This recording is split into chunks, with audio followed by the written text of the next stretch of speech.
Hello everyone, uh, welcome to the AKTU official YouTube channel. Today I am going to start a new course called Electromagnetic Field Theory. The subject code for this course is KEE 301. Myself Dr. Namika, Associate Professor, Galgotia College of Engineering and Technology, Greater Noida. So this is the first introductory class.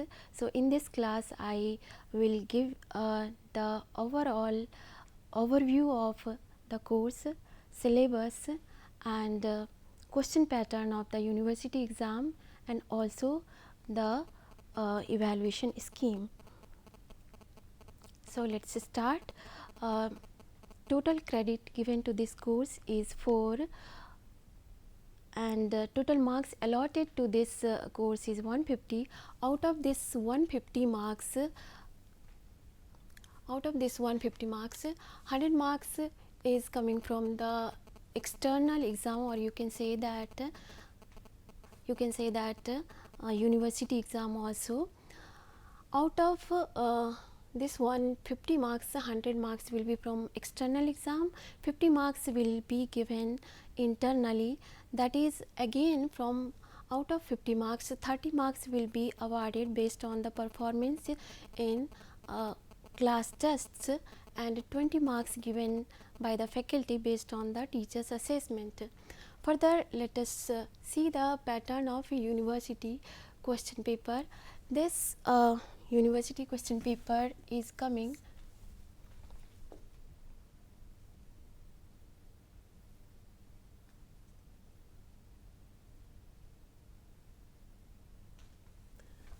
in 3 sections, that is A section, B sections and C section. A section is having 10 questions and you have to answer all questions. Each questions carry 2 marks. Now we are coming on the B section. In B section there are 5 questions and you have to give answer of 3 questions, each having 2 marks. Sorry, this is a 10 marks and this is a 2 marks. Further, in section C there are total 10 questions. Out of 10 you have to answer 5 questions, each carry marks 10. Okay, this is all about the evaluation scheme as well as the university question pattern. Now let us see the syllabus of the subject electromagnetic field theory. The syllabus of this subject are categorized into 5 parts, that is there are 5 units. We will discuss each units one by one later, but before that let us see what the word electromagnetic field theory actually mean. From where does the word electromagnetic field theory actually came from? Well, the word electromagnetic is basically derived from electricity and magnetism. It means that we can say that electromagnetic field theory is the study of branch in which we study about electric field, magnetic field and their interaction. Alternatively, we can say that electromagnetic field theory is nothing but the study of interaction between electric charge at rest and in motion. As for example, our charge can be either at rest or in motion. Rest means static. You can also say static. Now, the charge at static condition produce electric field.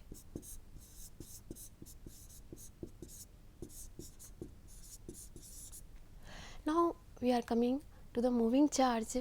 that is a charge in motion. Moving charge can move either by constant velocity or by varying velocity. If the charge will move with constant velocity, then there will be a production of magnetic field.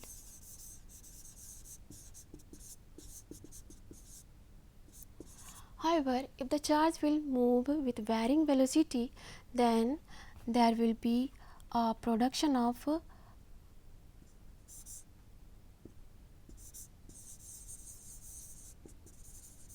varying velocity, then there will be a production of both electric field as well as the magnetic field. So, electric field and magnetic field both together constitutes electromagnetic wave.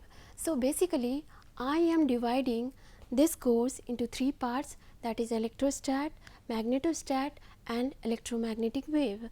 In electrostat we are studying about electric field, and in magnetostat we are studying about magnetic field. If there are interaction of both the field, then there is a production of electromagnetic wave. However, electric field as well as magnetic field are the vector quantity. Apart from that, electromagnetic wave are traveling anywhere in the space. Therefore, for better understanding of this subject, we need to know all the concept related to vector analysis, and to represent any vector we need coordinate system. Therefore, our university syllabus is having vectors and coordinate system in the first unit. In the second unit, we are going to study about electric field that comes in electrostat. In the third unit, we will study everything about magnetic field, which will comes under magnetostat, and finally, in fourth unit we will study about time varying fields. In the last and fifth unit we will study about electromagnetic waves. So, this is all about the complete syllabus. Now, let us come to the unit 1, that is a vector and coordinate. After the completion of unit 1, the students will be able to apply different coordinate system and their application in electromagnetic field theory. They can also establish a relation between two systems and also understand the vector calculus. Now, before going further, I want to give you a brief idea of universal quantities. Physical quantities.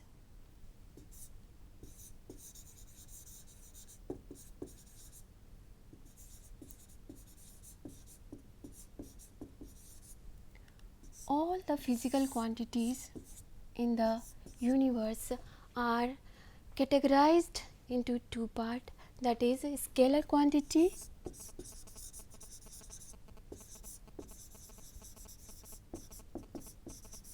and vector quantity.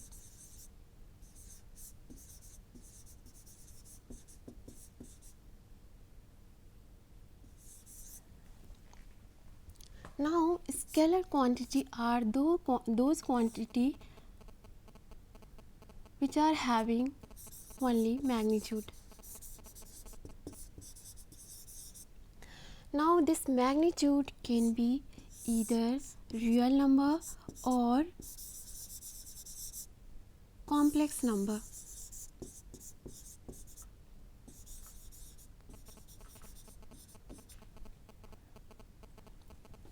Now, if it will be real number, then there will be one variable.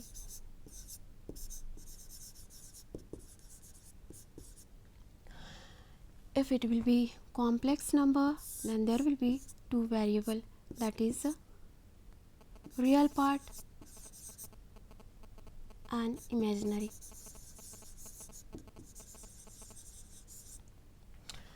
Now come to the vector quantity. Vector quantities are those which are having magnitude as well as the direction.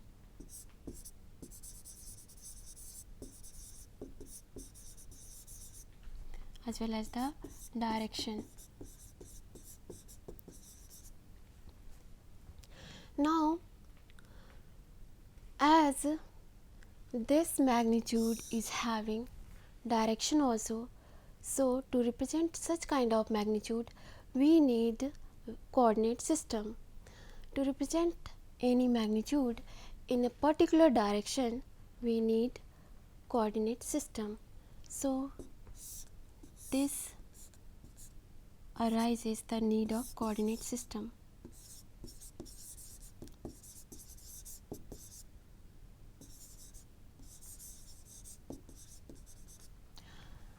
Coordinate system are basically used to locate any point in the free space.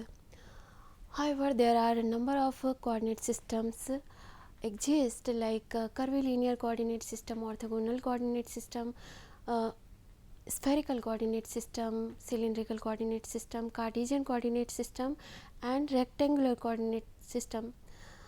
Lists are so long, but our syllabus is limited to only 3 coordinate systems. Those are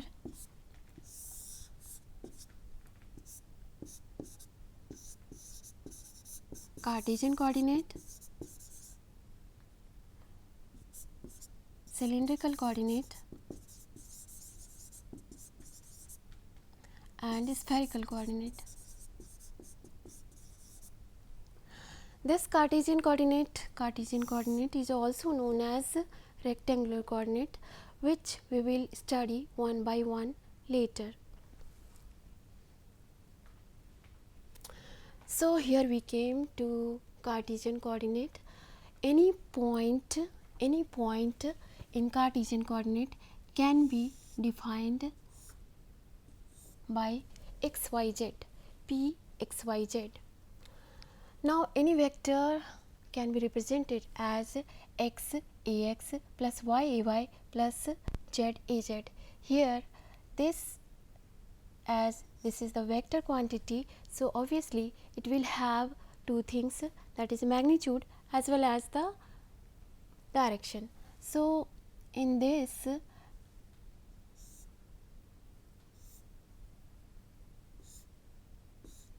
and this are the showing, these are the unit vectors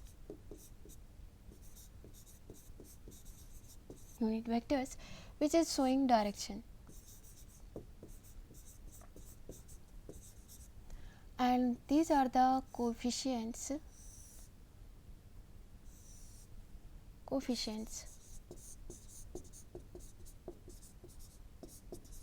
which is showing the magnitude of the vectors. Now coordinate systems are basically used for two things. Alternatively, we can say that we will study coordinate system in two parts. In the first part, we will learn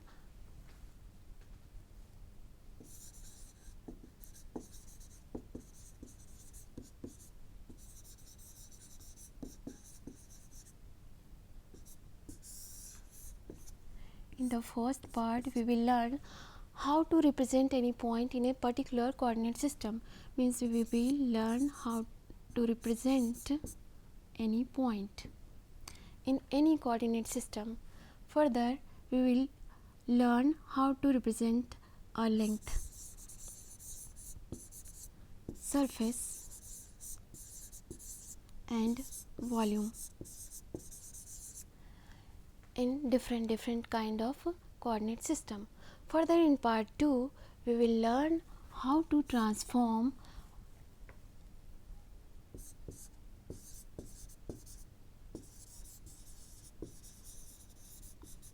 transformation of coordinate system.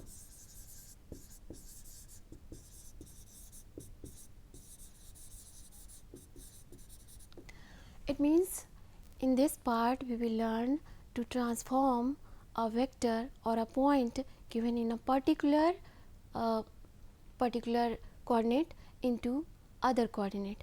As for example, if there will be a point P which is given in x, y, z, then we will be able to transform this point into cylindrical or spherical coordinate system.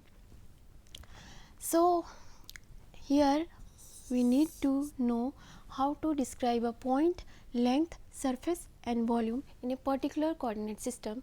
So among all these four parameters, point and volume are scalar quantity.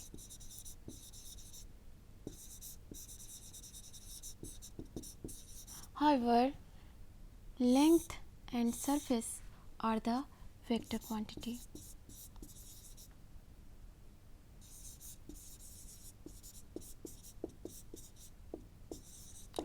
Well, so this is our first coordinate system, that is a Cartesian coordinate, in which we learned how to represent a point P. P is represented by three parameters, that is x, y, z, where x, y, z are the distance of point P from origin on x, y, z axis respectively. Now let us see the range of all these parameters, that is x, y and z.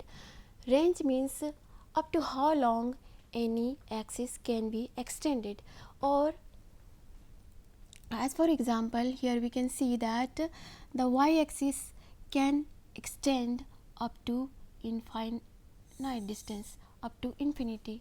In negative direction also it can go up to minus infinity. So we can say that the range of y is from minus infinity to plus infinity.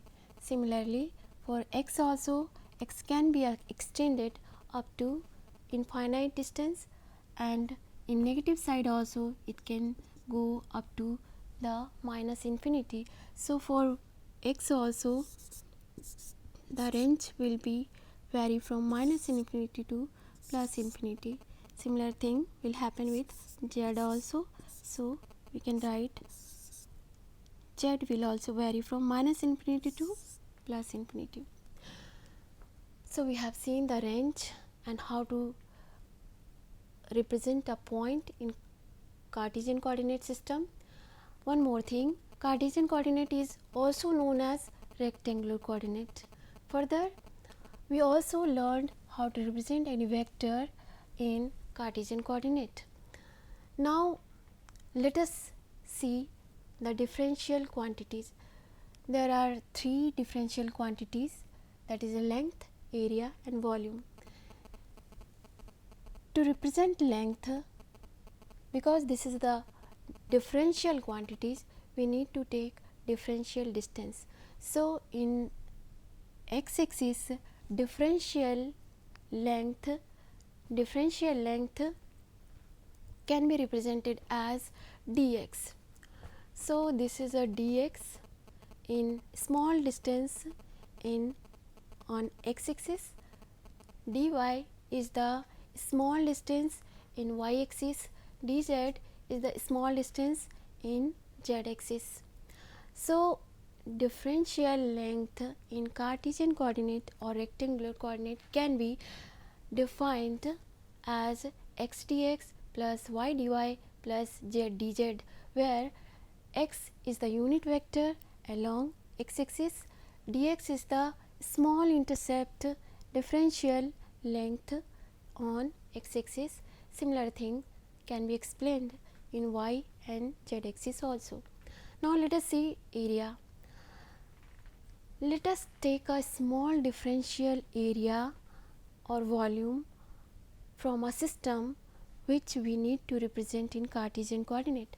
As for example, here this is the cube, and this cube is having 6 facets, 6 surface area, but we will see only 3 area because other 3 will be same, just the direction of that area will be opposite. So we all know that area is equal to length into breadth. So here we can see that if we talk about this area, then this is the along y, so this will be the dy, and this is a dz, and this one is dx. Already data are given also, so we can define area as x dy dz, area along y axis y dx dz, similarly for z direction also. One very important thing is here that the direction of area is towards the perpendicular of the surface. So for this surface, the direction of area will be this side, means along the x axis. This is a y, we can see that this is the dy, this is the dz, and the direction is along x axis. So here x along x axis, the area is a dy dz.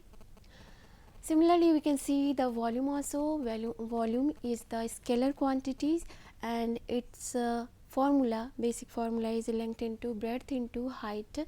So to determine the differential volume, we need only the multiplication of all the differential distance, that is a dx multiplied by dy multiplied by dz. So volume can be represented as a dx dy dz in Cartesian coordinate. Similarly, we will see the next coordinate system. Our next coordinate system is cylindrical coordinate, whose parameter to represent any point or vector are rho, phi, z.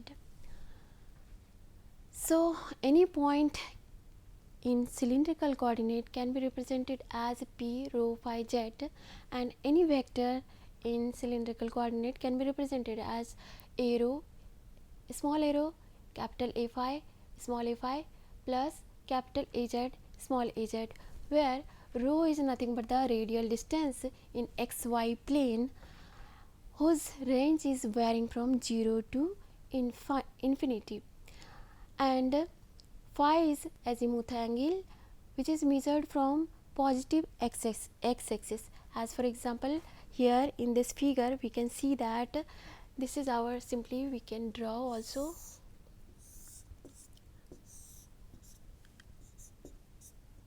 This is our x axis, this is a y axis, this is a z axis. Here in cylindrical coordinate system, we are having three parameters, means any point can be defined with the help of three parameter, that is a rho, phi, z, where rho is the radial distance of cylinder, means this one, this is the rho, and phi is the angle, azimuth angle, starting from positive x axis to the radial distance. Suppose this is the cylinder, and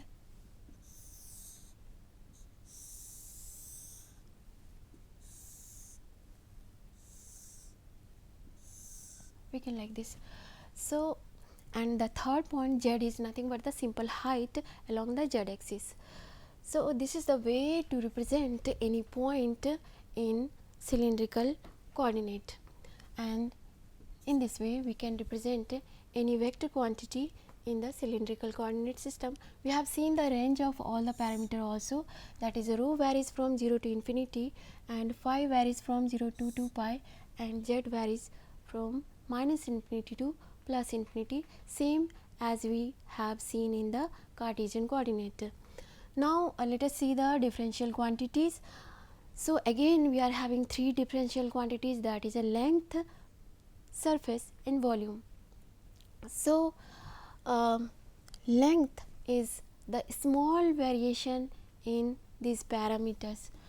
So small rho will be termed as d rho. A small variation in dz will be termed as dz, and a small variation in phi will be d phi. But among all these three parameters, d phi, d rho, dz, d rho and dz are the distance, however d phi is the angle. So to represent a differential length, we can't use the angle, means we have to use only distance. So what changes we need to do here? We need to change this angle into distance. Any angle can be converted into distance using the arc formula. Suppose this is the theta, this is a L, then this arc will be equal to L theta. Similar concept we can apply on here also, on this d phi also. So this arc will be nothing but the rho, this length multiplied by d phi. Using this arc we can define differential length as d rho a phi, rho d phi a phi plus dz az. Now this term is arc, not an angle, so it can define differential length also. Similarly, we can define the differential area also. Here is the one small cross-sectional part of cylinder. So this is also having 6 facets, out of which we will define only 3 surfaces. So here you can see that this length is rho d phi, this is a dz and this is a d rho. So area is equal to length into breadth. So this area will be multiplication of rho d phi and dz, and the direction will be perpendicular to the surface, that is direction will be in this side, means rho arrow. So we can see that this is the rho d phi, dz and arrow. Here d rho dz a phi and d rho d phi d rho az. Similarly,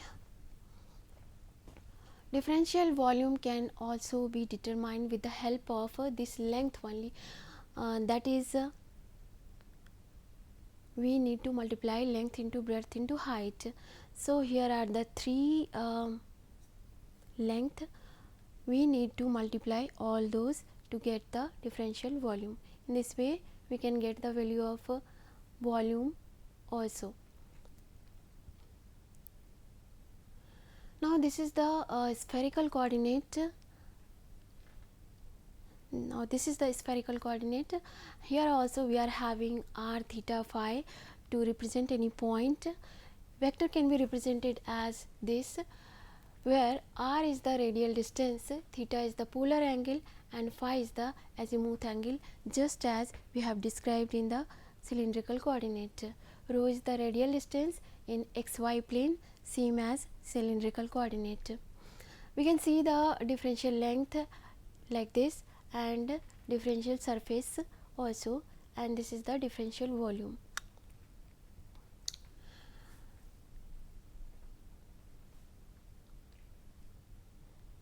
This is the transformation and other things which we will learn later.